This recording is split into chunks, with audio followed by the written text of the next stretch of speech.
Well, I was listening to John Rubino this morning on Finance and Liberty. Finance Liberty is a really good channel, Finance and Liberty, with Elijah Johnson. I've been listening to it for quite a long time, and he does in-depth interviews with many fine economists, and I would recommend his channel very much. Well, this morning I was listening to a interview with John Rubino, and John Rubino gets it. I recorded a small excerpt of John Rubino's interview that I'm going to play for you guys. And John Rubino really understands what's really going on. How, when the Federal Reserve, through their monetary policy of quantitative easing, 1, 2, 3, and now backdoor quantitative easing 4 that we don't even know about, that's quantitative easing to infinity. What they've done is they've created tremendous amounts of money into the system. Now, this money is stored energy. And economists wonder, well, if they've created all this stored energy, where did it go? Because it seemingly has disappeared into the system and hasn't caused this consumer inflation that we all expected. I mean, they expected hyperinflation back in 2009 all the way up to 2016. So what I'm going to do right now is I'm going to play a small excerpt from the John Rubino interview, and now listen to what he has to say. And he is catching it. He is seeing it here, and very few of them are seeing it. They're all pointing toward bad economic indicators. They're all pointing toward a lot of the economists are pointing toward that you listen to here on YouTube and other news sources are pointing toward slumping economic indicators as the problem that's coming. But the real problem is not the slumping economic indicators. The real problem's coming when things take off. So now listen to the interview. Here's John Rubino. This is Elijah Johnson with FinanceandLiberty.com, and with us today is John Rubino from DollarCollapse.com. John, thank you so much for joining us today. Sure, Elijah. Thanks for having me on. All right. Well, I'd first like to discuss about another article that you recently wrote. You were talking about how rising inflation coupled with the rise of populism is very bullish for gold. Can you expand on this? Sure. Basically, one of the strange things about this recovery is the lack of inflation relative to the amount of money that the governments have been creating around the world and how far down they pushed interest rates. You know, in any previous cycle, if you'd pushed interest rates into negative territory and created tens of trillions of dollars of new cash and just tossed it into the market, you would have had this rip-roaring inflationary boom. And we didn't get that. So economists, at least Keynesian economists, are scratching their heads trying to figure out why their policy prescriptions haven't worked to the extent that they expected, to the extent that their models say they should. And the reason is that we borrowed so much money in the past, and a lot of that debt has gone bad. In other words, a lot of people who borrowed money in the past can't pay it off, and that's very deflationary. So we've had to create this much new currency and push interest rates this far down just to offset the deflationary impact of what was a historic debt crisis in 2008, 2009. But we kept at it. We kept adding money to the system. And, you know, just in the last 12 months, the U.S. government borrowed another $1 trillion. And Chinese banks wrote about $1.8 trillion of new loans. And the European Central Bank created about 1 trillion new euros and pumped them out into the banking system. In other words, we put the pedal to the metal. And just the last year, financially, we stepped it up. And it started to work, finally. You know, Japanese inflation has gone positive just lately. It was negative. In other words, they were in deflation for the past few years. Now they're starting to have mild inflation. Eurozone inflation is running at levels that are above the target level of the European Central Bank. U.S. inflation is around 2% now, which is what they were originally aiming for.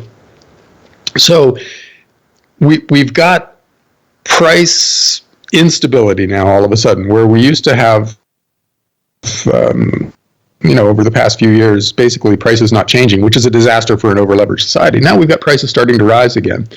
And the Keynesians are happy, but they don't seem to grasp how unstable a system can be. Once you create a lot of inflation, it takes on a life of its own. You can't just... Okay, according to John Rubino, one of the strange things about this recovery is the lack of a recovery. They pumped all this tremendous amount of liquidity into the system, and where did it go? Well, I'll tell you what happened. It was offset by deflation. But the money was stored as stored energy that's still in the system. That money went into what is called a liquidity trap, and it's still there. But if that problem weren't enough, when that money gets released, finally, and it will get released into the system, it's going to increase by the power of 10 times through the power of fractional reserve banking, which is the most powerful money creation tool that there is. All of this money is going to come flooding back in a tsunami of money, of US dollars, when the dollar finally breaks down. I know that people out there that have been waiting for a long time for the dollar collapse, they've been wondering when is it going to come. And many years they sat there and they heard these guys on the internet just constantly preaching that we're going to have hyperinflation. And they waited and they didn't see the hyperinflation. But this doesn't mean it's not going to happen. It means that the timing was not right during those years when it didn't happen. Things have changed. Money flows like a river. And it flows like a tidal river. And all those years when the deflation didn't happen, it was like the tide was coming in. But now what's happened is the tide's turned. And I'll tell you exactly when it turned, and it went unnoticed. It turned back in July of last year with the bond market. If you take a look at the charts of the bond market, you'll see exactly what I'm talking about. That was a turn in the direction of the flow of money. And so far it's went mostly unnoticed, but it's going to be noticed, and it's going to be noticed soon because it's increasing. The velocity of money is going to start to take off. The Fed realizes all these things, and this is why the Fed's raising interest rates. Just the last few days, the Fed has been trying to use their tools of the media. They try to control the media through statements, and they've been giving dovish statements. But what they're doing is this is a head fake, what's called a head fake by the Fed. They don't intend to be dovish. What they're going to do is they're going to raise rates. They have to raise rates to try to cool down this inflation that's coming. And the problem is if that don't work, and if they can't cool things down, of course, we're going to have to wait and see, just like the Fed's going to have to wait and see. We don't have a crystal ball. We can only predict what's going to happen. And if they cannot cool the economy down with raising interest rates, the Fed, if it pushes if it pushes too hard behind them and it goes right through what they're trying to do, then we're in huge trouble. We are heading toward the long-awaited hyperinflation. And when this hyperinflation hits, at a certain point, it's going to trigger a mass run into gold and silver. Do not mistake what's going to happen. The people are not going to want paper gold and silver. They're going to want physical. When this suddenly occurs, and it's going to occur very suddenly, overnight, you're not going to be able to get any physical. It's going to dry up quicker than hot spit on a red-hot stove. It's just going to go gone. If you don't have any, you're not going to be able to get any. And you're going to watch the price go up and up and up and up and up. Eventually, the price will hit a price target where people start to, and a lot of people and everything, the silver starts to come back into the market again. At that point, the price will stabilize, but it's going to be markedly higher than you would ever conceive that it could go before it hits that point where it stabilizes and it starts to yield. And in fact, how high it could go might be amazing because we're facing a hyperinflation. Another scenario, another thing is we're going to talk about, because I live in Canada, and Canada might be facing a very unusual situation when the dollar finally yields and succumbs to hyperinflation or profoundly high inflation. Canada might be in for a very unusual situation where America causes Canada to have the exact opposite, a deflation here, a deflationary depression here at the same time that America is experiencing their hyperinflation. This is sort of what I'm actually expecting here in Canada. I'm expecting a deflationary event, the exact opposite of what's happening in America. And the reason why is because when the hyperinflation starts to happen, what's been happening for the last couple of years with the strong dollar, this dollar going up higher and higher, has caused an effect where these countries' currencies aren't worth as much. The Canadian dollar is only worth 74 point something cents, and there was a time not that long ago it was par with the American dollar. In fact, it was even a little bit stronger than the American dollar. This is the effect of the strong American dollar. But when it goes the other way, and it will, the Canadian dollar will start to get stronger again, and so will other currencies that are not the American currency. The American currency is the one that's really going to suffer in this, the petrodollar. And when this happens, a strange thing might happen. America will need money, and their own money, if they can't use it, or if they can use it but it's extremely inflated, its value, then they will do what every country does that's in a hyperinflation situation. They will reach out to currencies that have retained somewhat of their value. Now, if the Canadian currency, Canada being on the border of the United States, and also Mexico, if their currencies are going in the opposite direction, then the Mexican peso and the Canadian dollar, because America is such a big, powerful country, well, they could cause a deflationary event in both Canada and in Mexico, where the currencies are actually, Canadian currency and Mexican currencies are actually used as money in America itself, and extracted from the countries of origin, to the point where it could affect the value of the countries like Canada. It could affect the value of the currency, of the Canadian currency, sending it higher in its purchasing power, which could in turn cause a deflationary event, much similar to what happened in the Great Depression of the 1930s, for those countries affected by this. So anyway, getting back to what I was talking about. When this hyperinflationary event hits in America, it's going to be unprecedented.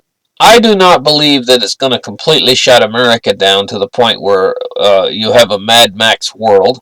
I think everything will stay up and running. Of course, this is my opinion, but I think there's going to be hardship. And I think that the people that do not have precious metals are going to suffer the most. And the reason why is because the value of their money is going to be insignificant for its purchasing power. They're going to go to the store and they're going to see a loaf of bread go up to like $100, but their salaries are not going to increase equal to the price of consumer inflation. And so they're going to be left stuck with less purchasing power than they had before, even though they're making more money than they've ever made.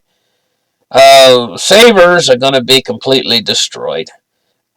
First off, you have to understand that if your money isn't worth near as much as it was even a month earlier, people are going to start pulling their money out of the bank. And this intensifies the situation because they want to spend it. They want to get it into something that's going to be holding its value against the falling currency.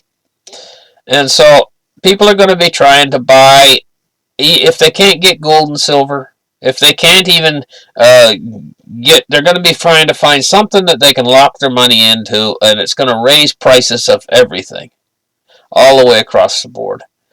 This situation actually, I'm expounding upon it, but on the other hand, is I have to only speculate as to how it's going to be by looking at other situations of hyperinflation and trying to size them up and say, well, does this apply to what the hyperinflation in America is going to look like when it happens?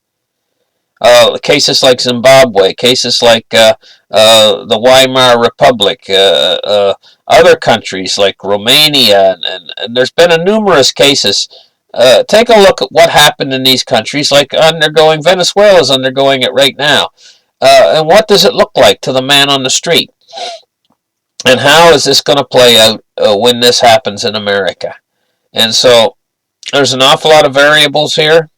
Things might not turn out exactly as you think they're going to turn out, but that doesn't matter. What really matters is we are heading toward a hyperinflation. You need to prepare yourself for it if you're going to make it through it and survive and thrive. And yes, you can thrive through these kind of situations. I knew a man years ago, and he told me lots of stories about the Great Depression. And he said that before the Great Depression hit, he was struggling. He was struggling. He wasn't making a good living. He was struggling to survive. And he said what happened was when the Great Depression hit, there was no work for anybody. And he said, I went out and he said, I tried to find work. And he said, I seen this big, long line of people waiting to get a job. And he said the lineup went all the way around the block, all the way down the alleyway, and all the way around the next block, the lineup. And he said, I went and I stood in the back of the lineup. And he said, I was waiting my turn. And he said, the lineup wasn't even moving. And he said, I got tired. He said, this is no good, he said. So he left the lineup and he went around the block and he went to the store where they were hiring. And all these guys were waiting out front for the store to open up. And this guy's name was George, by the way. And so George went in through the back door. He said, I went in through the back door of the store. And he said, I walked in through the place like I owned the place. And he said, he saw a woman there and he asked her, he said, can you point me out to the manager, the guy who's hiring these people that are waiting out front? And she said, okay, yeah, his office is right over there. So George went over and he tapped on the guy's office, and the guy said, come in. And George went in and he sat down in the chair and he said, what are you here for? What do you want? And George said, I want to work here. He said, oh yeah. He said, we got all these people waiting out here to be interviewed. And George says, yeah, I'm one of them. I want to be interviewed. The guy says, okay, I'll interview you right now. And he talked to George, and the two of them kind of hit it off, and this was back in the 1930s. And he said, well, guess what? He said, I like you. I want you to work here. And George said, okay, I'll work here. And so he hired him right on the spot, and he told all those other guys they could just go home. There's about 500 of them. George got the job. And so anyway, I believe he told me he was making $40 a week during the Great Depression. Well, that don't sound like a lot of money by today's terms. But back in those days, George told me, he said, I was living like a king, and I was only spending $40. Not $40, but $20, he said. I was spending $20, he said, every week. And he said, I was living like a king, he said. And with the other $20, he said, what I would do is I'd go out and I'd get these, I forget what kind of silver dollars. He said they might have been Morgan silver dollars or one of these type of silver dollars he was getting. And he said, I'd put them in a little sack and stuff them under my bed, and 20 of them every week. and so he was being able to save half of his salary. And so he did that all the way through the Great Depression. And he said, I moved ahead, he said. He said, because what happened was, toward the end of the Great Depression, I saved enough money where I was able to build my own house. And I had a house then, and I still had a lot of that money from the Great Depression. He made a lot of money in the Great Depression. He lived like a king working at that job. And so, where before the Great Depression, he was suffering. So, these kind of events, you don't have to be you don't have to be the person who suffers. You can make it through these events, and in fact, you can not only survive, you can actually thrive through these events and come out the other side with a smile on your face where everybody else has been suffering. So, thank you very much for listening. Like and subscribe, and we will catch you in the next article. Bye.